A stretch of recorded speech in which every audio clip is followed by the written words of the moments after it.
Zur gleichen Zeit im deutschen Verteidigungsministerium.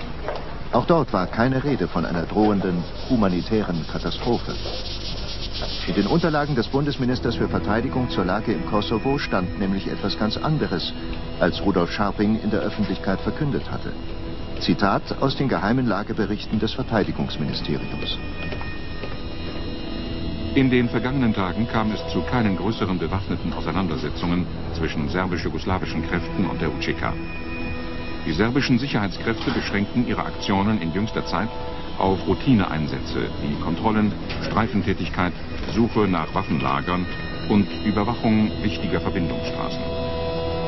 Dennoch, hinter dieser Tür, dem mehrfach gesicherten Eingang Organisationszentrale, liefen die Vorbereitungen für den Angriff weiter. Als dann jedoch die ersten Bomben fielen, sank in den NATO-Ländern die Unterstützung für den Krieg. Die Stimmung in der Bevölkerung drohte sogar zu kippen. Die politischen Führer spielten nun die entscheidende Rolle für die öffentliche Meinung. Sie sind die demokratisch gewählten Vertreter. Sie wussten, welche Nachricht jeweils für die öffentliche Meinung in ihrem Land wichtig war.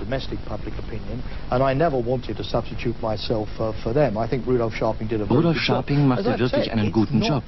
Es ist ja auch nicht leicht, speziell in Deutschland, das 50 Jahre lang Verteidigung nur als Schutz des eigenen Landes gekannt hatte, statt seine Soldaten weit wegzuschicken.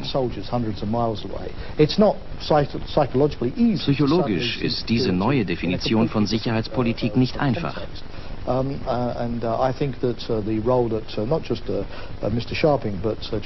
Nicht nur Minister Scharping, auch Kanzler Schröder und Minister Fischer waren ein großartiges Beispiel für politische Führer, die nicht der öffentlichen Meinung hinterherrennen, sondern diese zu formen verstehen. Es stimmt mich optimistisch, dass die Deutschen das verstanden haben. Und jenseits der sehr unerfreulichen Begleiterscheinungen, der Kollateralschäden, der langen Dauer der Luftangriffe, hielten sie Kurs. Wenn wir die öffentliche Meinung in Deutschland verloren hätten, dann hätten wir sie im ganzen Bündnis verloren.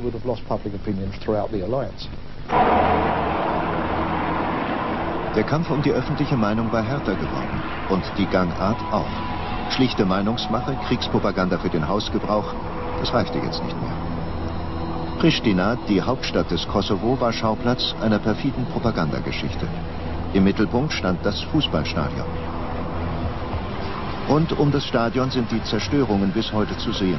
Und oben auf den Tribünen verwittert der Beton. Doch der Rasenplatz unten wird gehegt und gepflegt und die Jugendmannschaft trainiert hier wie eh und je. Doch damals, vor 2 Jahren, sollen die Serben hier ein KZ für Kosovo-Albaner betrieben haben. Ganz nach Nazi-Manier. Mit dieser Behauptung ging Rudolf Scharping im April 1999 an die Öffentlichkeit. Viel wichtiger ist die Frage, was geschieht jetzt im Kosovo? Wenn ich höre, dass im Norden von Pristina ein Konzentrationslager eingerichtet wird, wenn ich höre, dass man die Eltern und die Lehrer von Kindern zusammentreibt und die Lehrer vor den Augen der Kinder erschießt, wenn ich höre, dass man in Pristina die serbische Bevölkerung auffordert, ein großes S auf die Türen zu malen, damit sie bei den Säuberungen nicht betroffen sind, dann ist da etwas im Gange, wo kein zivilisierter Europäer mehr die Augen zumachen darf, außer er wollte in die Fratze der eigenen Geschichte schauen. Ui.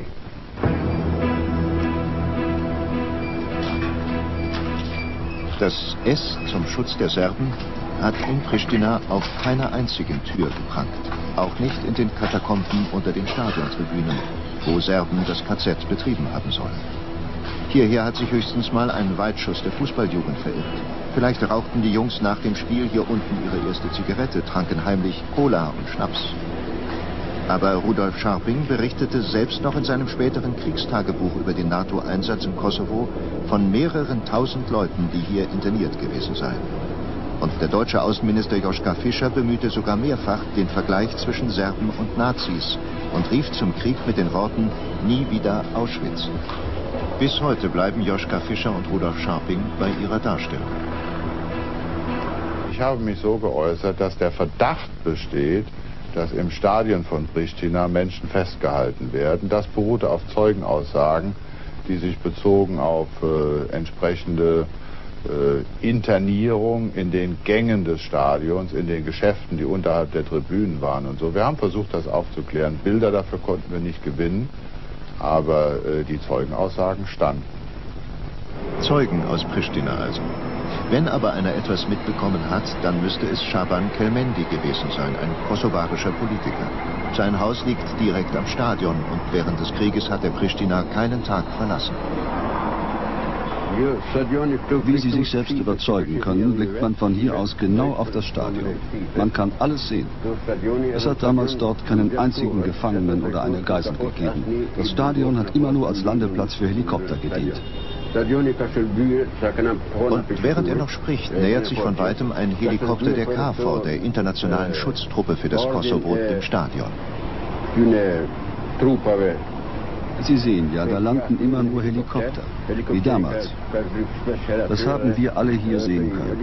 Die Helikopter landeten dort und die Leute stiegen ein. Soldaten halt.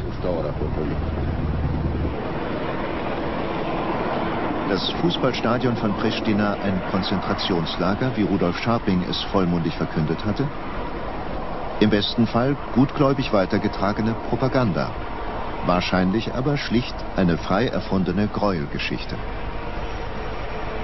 Hier muss ich mich wirklich beherrschen, weil der Vergleich mit Auschwitz und der Situation in Kosovo eine ungeheuerliche Behauptung ist.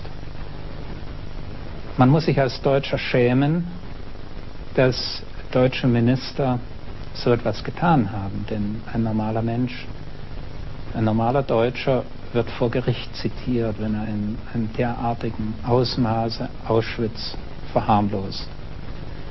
Und dass ein deutscher Minister von KZs im Kosovo sprach, ist auf der gleichen Linie, denn KZs sind Einrichtungen einer bestimmten historischen Situation, nämlich der nationalsozialistischen Zeit in Deutschland.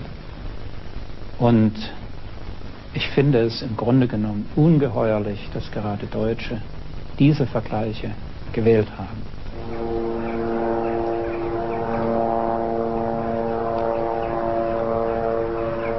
Nicht die einzige Kriegslüge, die man in die Welt setzte, um die Unterstützung der Öffentlichkeit aufrechtzuerhalten. Beispiel Rugovo, ein kleines Bauerndorf im südlichen Kosovo. Im Krieg blieb der Ort weitgehend unzerstört. Jetzt, 2 Jahre danach, wird die Ernte wieder eingebracht. Normaler Bauernalltag. Und doch hat Rugovo für den Kosovo-Krieg eine besondere Bedeutung. Begonnen hat die Geschichte auf dem Bauernhof von Ševket Berisha. Eine Geschichte, die später im fernen Deutschland Schlagzeilen macht.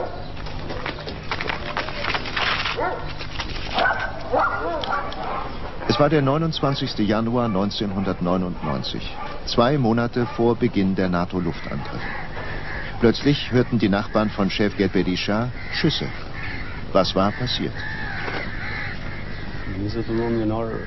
Damals, am 29. Januar, ist Folgendes passiert. Es war ein Freitag. Morgens kurz nach 5 ging es drüben im Haus meines Nachbarn Ševket Berisha los. Es waren Schüsse aus Maschinengewehren, 3 oder 4 Stunden lang. Wir waren wach geworden und hörten das alles. Ja, erst nach 3 oder 4 Stunden hörte die Schießerei auf.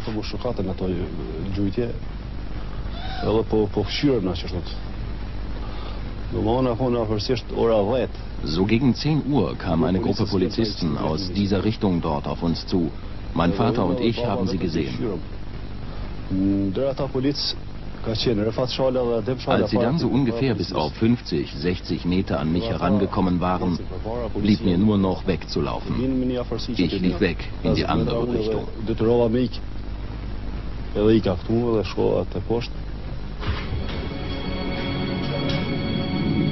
Dieser zerschossene rote Kleinbus erinnert noch heute an jenen Tag.